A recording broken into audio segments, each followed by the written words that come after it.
Welcome to Emotional Sobriety, the next step in recovery, with Dr. Alan Berger and Tom Rutledge. Nutshell of the day, nutshell wisdom of the day. This is by Tom Rutledge, Esquire. Even introverts need connection and support. Solitude is vital. Isolation is deadly. Would you care to explain yourself, Tom? What I do know about solitude is recharging. You know, that's one of the main things I learned about extroversion and introversion because I got confused about that a lot because of my personality, and I would easily mistake myself for an extrovert. It's like what I finally learned was no, and the better way to evaluate that is extroverts are and they're weird. And I don't remember, Joe, you may be one. I don't know that you are, but it's like you're not okay. It's like because you're like Hell I no. think you're like me. That somebody finally labeled me a situational extrovert. They says you're going to be indistinguishable between other extroverts when you're in public because that's how you're going to do that. But what finally got to me was he said you will drain your battery when you're around a lot of people. When even in the best of circumstances, your recharge is going to be in solitude. And that doesn't even necessarily mean all by myself. It may be, the three of us are sitting in a corner somewhere in front of a fire having a conversation. It's quiet. I'd rather be right here where I am in the earbud of someone listening to this podcast than at their Christmas party. Yes. Me too, as it happens. Yeah. Well, and that's one of the weird things because I'll also have a fun time at the party. Yeah. And it's like Oh, Didi and I had to go through that for a while because Didi would go like, "Well, see, you had a good time," and I go like, "Well, yeah, I did, and I'm pretty resourceful at having a good time, but that doesn't mean that's really was my preference of what I wanted to do, or and if when I have an opportunity, I want to have that choice to say no and to go like, no, let's just stay here, or how about you go do that and I'll stay here." I learned that during the shelter in place during COVID, that I'm way more introverted than I knew I was. Yeah. I was so glad to not have to go to a single party, cocktail parties or Yeah. family or whatever. I just, what a gift to Yeah. just Yeah. know, love to, but I can't, right? Right. And it was No, but you just know what? The amazing to me. COVID was a real education about stuff like that. I mean, Yeah. it's like I know people because I mean, man, because I know people and worked with people who suffered through a lot of that. It's like I didn't have a moment's problem with with I call the what is it, the involuntary retreat of COVID of 2020. It's like I was fine. Me and Dee Dee and I were home mostly during the day. Dee Dee would still work. I would spend the day with my dog, and I was and other people were getting really antsy. Not me. I got nervous when it was time to get back out here and clients Yeah. wanted to come see me in my Yeah. office. And the other sort of realization, which I would love to share, is for all of the workup I do about I don't want to do this, I wish it was next month, not today or tomorrow. It's always way better than I made it out to be. Like I have a good time. It's nice. All Yeah. the attention isn't on me, right? Hmm. Like Yeah. Oh, I yeah, can that's a big sit one. quietly and let it happen in front of me, right? And it's not going to be that bad almost always, Mm. unless you get kicked by a horse. Well, in turn, and I've already demonstrated that can be good too. It's Mm. like as long as you get kicked at the right velocity in the right place. But no, when you're saying that, it goes back to I think one of the themes in my head today for the emotional sobriety part about that is back to that, just back to the main issue of acceptance and just um, it's sort of like this participation but witnessing kind of together as you go through your life. It's like because what you're describing is the problem is I'm judging it. I'm getting out of I'm Yeah. not in the present moment because I'm making up a story in my head that I'm not going to enjoy this. It's like, really? Yeah. Are you just not enjoying yourself while you're thinking about not going there? And then in truth is, as you know, I'll get there, I'll be fine. Well, is it the most fun you've ever had? Well, no, but that wasn't the goal. well, I love in your nutshell here, Tom, the distinction between solitude and isolation, and it Mm. reminds me of what Alan always says about how, separateness between people can just be another dimension of their Yeah, connection to each other. yeah. Because when you're in solitude, or meaning you're not with another person, you can be plugged into a power source. It's Hmm. not you're not Oh, just yeah. ducking out from that connection with something outside of yourself. It's just the form of that connection has changed. And so, yeah, I really like that. Uh, you No, can be. I like what you said about that too, because I think for me, when you said you're still plugged into a power source, I'm going like, yeah, and it's kind of, one of the more powerful, or maybe the most powerful power source that I have, and it's whether that you think of that as our higher selves or what's beyond us, or just the larger community. It's just, but it's peaceful. The holidays can be a gauntlet. We're going to have our topic of the day be how do we manage not just others' unreasonable expectations of us during the holidays, but our own expectations and demands of what this holiday should be. Sounds like Alan's in the room. I know. Yeah. These episodes are always they come in a pinch. Holidays, I don't when I was a kid, they used to be I used to love them unequivocally. I think that a lot of families succeed for some period of time in kind of like constructing the entire holiday around a child's pleasure and gifts, and let's just put on the pageant you know um, to give them a good show. And then for me in my journey with addiction, I lost a lot of years, and holidays used to be a place where I would sulk off to go you know, get loaded, or I would just try and melt into the background, in a crowded room. Uh, I would just be trying to kind of cope and get through it like a marathon. And now in sobriety, I'm struggling with it in the way that all normies do, and just dealing with, yeah, like I said, the withering expectations of other people, and then my own shoulds of what this day should be, and this heightened sense of you know it can't just be a day, it's got to be the solution to all our problems. And so I thought we could go around and just talk a little bit about emotional sobriety and the holidays. Sure. I would just say, first of all, trying to rethink things freshly whenever we start one of these things, uh, I think there's pressure to be delusional, during the time because I have memories like yours too. All like to say, all good, but it's not true. I got sober November 27th, 1976. So, for Wow. our listeners who aren't from America, there is no Thanksgiving for me tomorrow. We're recording on a Wednesday. But what I can tell you about anybody who gets sober the end of November, they weren't planning on staying around. Like, there's no way November 27th, I was thinking, yeah, I'm going to just, get in shape and be ready for Christmas sober. And then New Year's, that'd be a new experience. Can't wait, right? New Year's sober. Wow. Haven't tried that yet. Well, not since I was 7. And so I was 1 foot in, 1 foot out in my early sobriety, just trying to help somebody else get sober, someone I cared about, and being their sober buddy.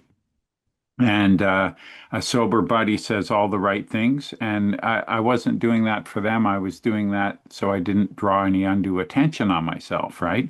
Because I saw what they did to people who resisted, right? They circled them, and I had these horrible ideas that they were AA SWAT teams that just sort of came down on ropes, breaking the glass windows, and grabbing the bottles or the weed, and just going about their business.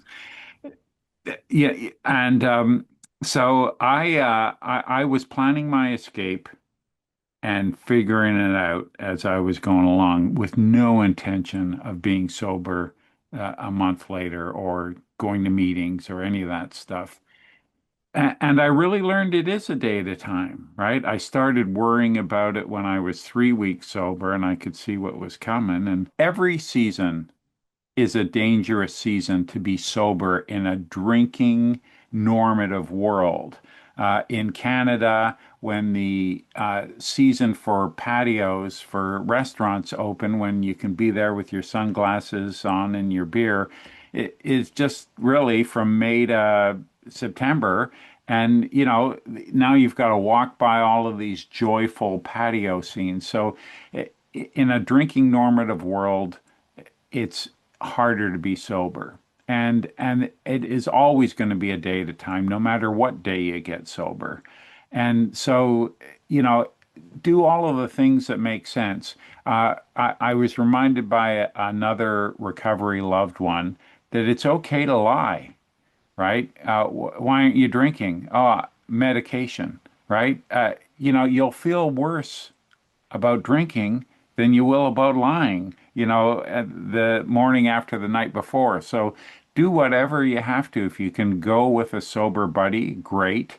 If you can call somebody, great.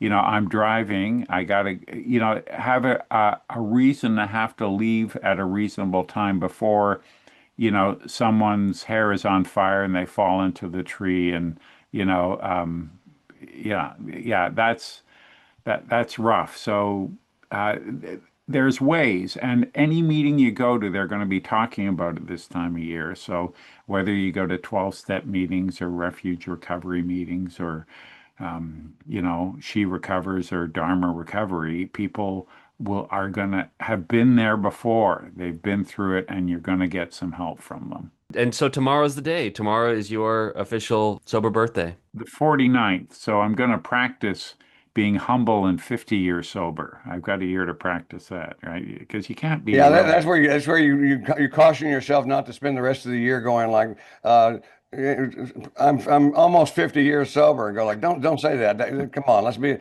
a little Yeah. bit superstitious here. Okay, okay. But I will be entering my 50th year, so You I could will. word it That's differently. accurate. There you go. Now you're talking. But a good caution. Thank you, Tom. Mhm. How do you observe the milestone, or what's going to be your ritual for tomorrow? I'm speaking at Beyond Belief Agnostics and Free Thinkers AA group because Patrick couldn't Wow. get an American to speak. So my other Patrick, Yeah, yeah. Patrick H. I met So him. I'll be speaking for 20 minutes there. So I better stay sober for that. Well, I mean, everyone's an example. well, You can be a bad example. you've covered 20 minutes. That's good. Okay. I just 20 can't minutes at a time, my friend. I just can't get out of my head the image of the AA SWAT team. They're like rappelling Yeah, down yeah. into the Oh building man, to by the way, they exist. I've seen them. the Oh, you come from the world of interventions. Oh God. I have a client who has her family drinks heavily, and she's been to quite a few Al-Anon meetings because she is not a drinker, but she's been messed up a lot by the drinkers in her family, and she knows an exit strategy by this point.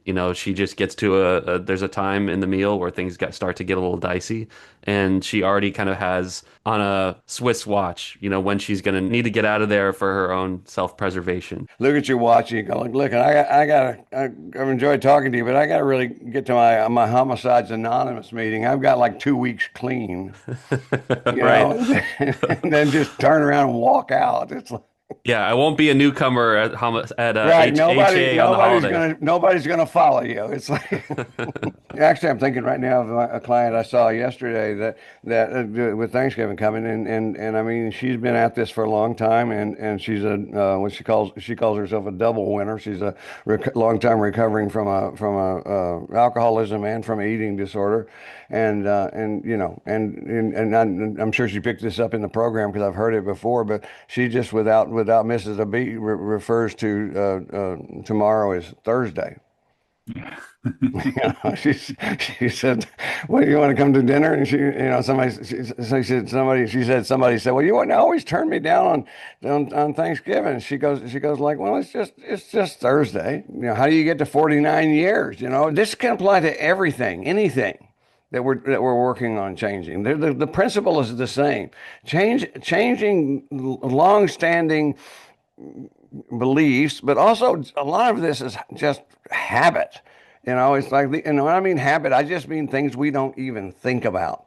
It's just we automatically do, and so part of what recovery is, and we do need to turn put the magnifying glass on it during the holidays sometimes, is to look for those little details that we may be missing. I mean, I think that's one of the things we in our culture we do with holidays anyway. It's unrealistic. My wife and I figured this out many years ago in our marriage there's no, although we were operating unconsciously off of a belief system that every Christmas would be better than the last. It's like, well, think about that for a minute. What kind of pressure is that? And that's not, they're going to be different. That's what we finally got to was no, every Christmas is a different Christmas. Every holiday is a different holiday, and some of them are better than others. And we spent one holiday back in 2013 in a hospital in a hospital. I was in a hospital bed because my horse kicked me for Christmas Eve, and it's like and back by that time we'd been at it long enough where we just called that our Christmas of gratitude. It's just like, boy, this is a good thing to be here rather than where we came really close to being. I'm imagining that's like a deleted scene from It's a Wonderful Life as Jimmy Stewart gets kicked by a horse. I imagine that being kicked in the stomach by a horse is 1 foot away from what could have been so much worse.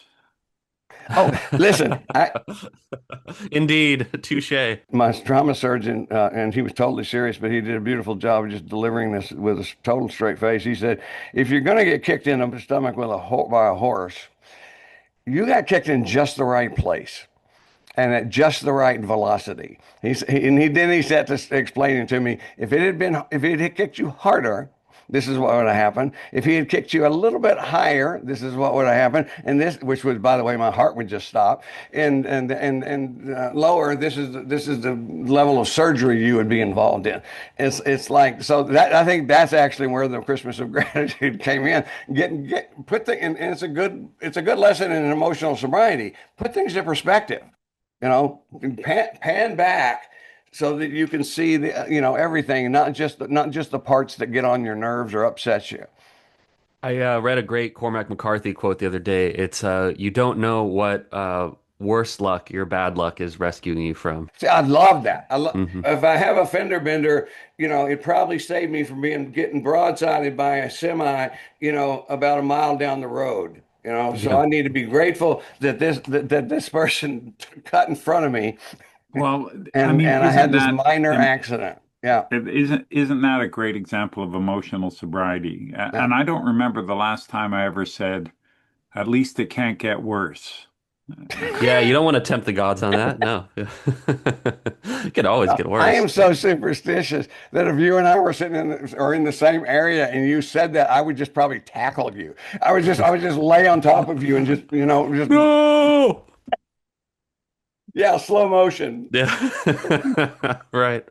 My emotional sobriety trial for the holiday is I had to disappoint my parents because last Thanksgiving, for different reasons, I had to be separate from my partner, my romantic partner, and and ended up having a great time. I participated in the cooking and the presentation of the meal. It was a big, busy Thanksgiving dinner. My sponsee came and sat with us, and the parents, are big potheads, and they just watched YouTube videos in the living room while I made myself busy and just tried to stay out of the danger zone by making food and stuff. And anyway, it was a great it was a great time. And then this year it looked to be the same. The same thing was on the menu, and for different reasons, my girlfriend can't be a part of that. Can't be a part of the main feed bag for Thanksgiving, and so I decided I'm like, I'm gonna be with her, and we're gonna have our Thanksgiving this year, and I won't be able to be with, the family. And usually it's just one parent or the other, but this time it was both barrels with both parents, just like, we're disappointed in you. We would like to spend the holiday together. And for this reason, that reason, it's wrong. It's wrong that you don't participate. And this was an instance of me just digging my heels in as politely as I could, and just this is what I know is right for me and for my relationship at this point in time. But what that means for me advocating for that is that I'm not going to be able to get everybody on board. I'm not going to be able to get there will be no like consensus reality here. Their reality is that this is an immense disappointment and a betrayal on some level. And for me, I think this is right for myself and my relationship. Well, what you just said I had not stopped and thought of that in particular, but that's one of the things that's one of the things we let go of in working with the practice of emotional sobriety is our job is not to get a consensus, from people. We're not trying to get people to agree with us. See, we grow up in a culture where that's really the deal. We're taught to sell, and I'm gonna tell you my decision, and then I'm gonna sell you on it. It's like it's like, if I were, I might, you're important to me. I might want you to see my perspective so that maybe you will agree with me. And it's but if not, I think about what I do this time of year in my office with talking to people about families and stuff. I mean, that's such a huge part of it is people just wanting other people to think like they think, to believe like they believe, to choose like they choose.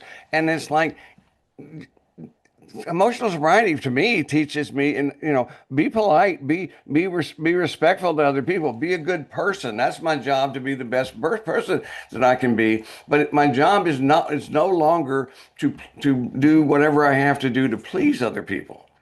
It's like, now if I displease you because I'm an asshole, then I've displeased myself, and I need to work on that because that's not my goal. That's not the message of be your own person during the holidays. Is just to screw everybody else. Just do it's like not that, but you be the kind person. You can be very around everything, holidays, politics, anything. We can be kind and we can be respectful to people even if we completely disagree with them.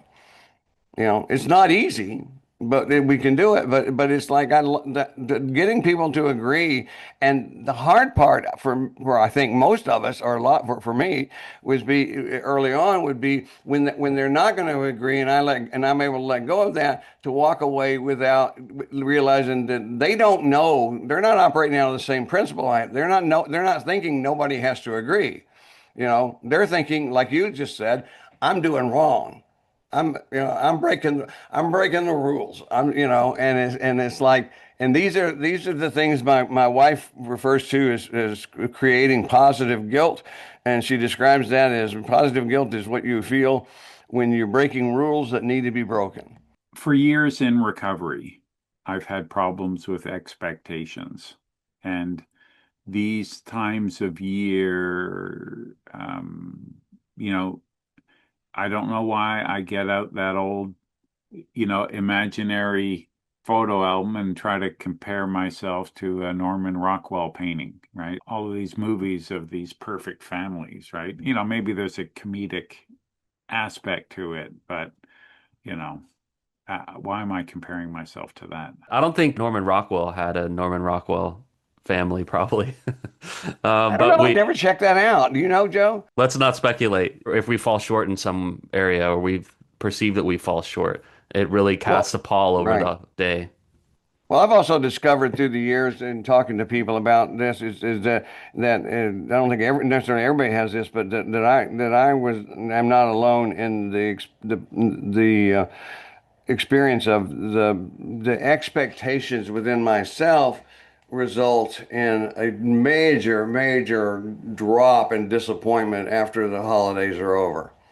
It's like, I mean, I grew up in a home where, by the afternoon on Christmas Day, I mean, we had lots of depression in my home, but it's like it was really a dark and quiet place, and I had no way of knowing what that was, but what it is, that's what happens when you set your expectations so high, you have a long way to fall, and it hurts when you get there. And it's like what I've learned is to warn people about that. If you do, if you do have that, beware and really take good care of yourself in the days after the holidays, because and rather than think you're going to get all this worked out and reprogrammed in your head, just say no, no. Part of the deal is, and I mean, I'm certain. I'll let you know after this holiday, but I'm certain that there's remnants of that still exist in me. That there's certain moods that I go through with holidays that have always kind of been there with me, and they're probably still in some ways there. But see, that's also the emotional sobriety is not trying to manage my emotions, but trying to just accept them. We're not trying to be on the tightrope. You Yes, never, getting yes. too, spontaneous or too organized, or not getting too mad or too euphoric. We're trying to live in a range, right? We want Right. emotional range. And what you talked about is very good advice in terms of like the morning after the night before, even sober, can be full Mhm. of um, what the hell's wrong. And I've heard of people who got through their first, sister marrying their old boyfriend, right? They got through that, Mhm. and then the next day they drank. Yeah, there's this build up, and then, finally the bill becomes due. Yeah. There's that I appreciate you saying that because there's such I mean in this and I want to make this broader for emotional sobriety too because this certainly is true for those of us who are recovering from substance addictions, but it's like we're survivors. We're all good survivors. We've worked hard at that kind of stuff. So that's a very common pattern in terms for survivors. We'll get through the difficult thing, and Hmm. then at the letdown, and this is where I always go back to my intrapersonal model and say that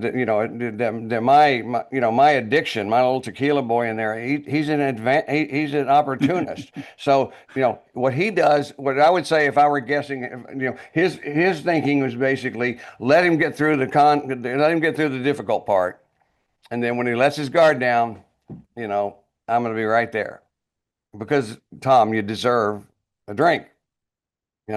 You did good, buddy. Beware of feeling a large responsibility for somebody else's happiness during the holidays. Because I think that's one of the things that I could give you I could write you an article on how I got to be that way with the family dynamic I grew up in. But the result was very much so that my my needs during the holiday times are really fairly low. I mean, I've spent many years of my younger adult life, just on my own and alone during the holidays, and it's like, I got really used to that, and it's not that big a deal. But like, I'll say right now in our marriage, it's like I know Dee Dee doesn't need me or want me to be focused on how she's doing. How's yeah, but I do, and it's like, and I try now. I'm better. I try to stay out of that, but I'm aware of my thinking and my fact that there's a strong part of me that watches to be sure. I want to be sure she's having the holiday that she wants, that she gets, and that kind of stuff. And that's good to a certain degree. She loves seeing her siblings, and tomorrow we have lunch with them as we do every Thanksgiving, and that's a wonderful thing. But I'm an addict. I can take that to a great extent where I put way too much responsibility on myself, and I'm also reading her mind about what it is that she really wants, and which and I try to remember what I tell my clients all the time is if I want to know what she really wants, I actually need to ask her. Here's something that, everyone's an example. I'll be a bad example. Yeah. My emotional sobriety and the holiday season, because I don't come from, a perfect situation where having the spotlight on life and family and how much better we're supposed to feel than we did Mhm. the year before. I like to avoid that. Then you go to a meeting and they want to have a gratitude meeting. And I We're don't we're doing want one to be tonight. Yeah. grateful. Yeah, I want to be numb. That's what I want. I want to be numb, right? And Mhm. and the funny thing about gratitude meetings, talking about what we're grateful for, it works. You get, even if you don't have a meeting, you get a paper out, you get a pen in your hand. I already feel better, right? I'm Yeah. thinking positively. I haven't written anything down yet. It works, but I don't want to be manipulated, not even by myself. I It's get this it. it's this power struggle I'm having, right? Instead of just, easing into it, letting you just go with it, Joe, as opposed to fighting everything, right? Like, I like the idea that, hey man, you're a writer. Give you a piece of paper and a pen, you're grateful. It's like now I can write down how bad I feel. I feel very yeah, grateful for that. It's like no, I love what you're saying about but watching how I don't want to be I don't God, I know that part, that rebel in us. I don't you can't make me do anything. I'm not going to do. And but actually, if you look close enough, it's like who's making you? It's like, yeah, oh, that would also be me. Yeah, there's a You know, strong current of control there. Yeah. happy birthday and congratulations, Joe. That's I mean, we make lots of jokes about this stuff, but this is an accomplishment, and it's a one day at a time accomplishment. But we're not suffering in the day to day in terms of staying that way before, but I think it's really important that we to each other and to ourselves, we don't forget what a huge accomplishment this is. And yeah. I Thank you. I said emotionally sober. I'm just like it's just strange. Like you just don't seem that old. I don't know how that sounds, but I was I was 14 at my first meeting and 16 when I got See, sober. don't you guys amaze me. I have a friend who is got sober when he was 16, and I mean he's been sober all those years. It's like he's just a little bit younger than I am, and it's like I mean I do not I cannot. Of course, we just can't imagine something you haven't ever experienced. I cannot imagine and Patrick, I can bet you I can get you on my side here. I cannot imagine getting through my 20s sober. no, because that I was mean, such a good that, I mean, solution for a I bit. mean, Yeah. some of my 30s I didn't get through sober either, but it's like I mean, I can't. I mean, I just have so much admiration for the people I know, friends of mine, and including you, Joe, that had gotten. And my guess is that got sober because you really needed to do it.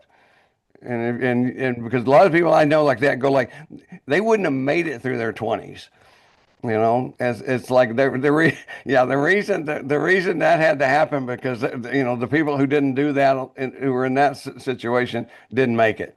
And I, so I I'm very can grateful that you did. I could probably get to 10 thinking about the people I know who didn't make it to their 20s, Mm. friends of mine.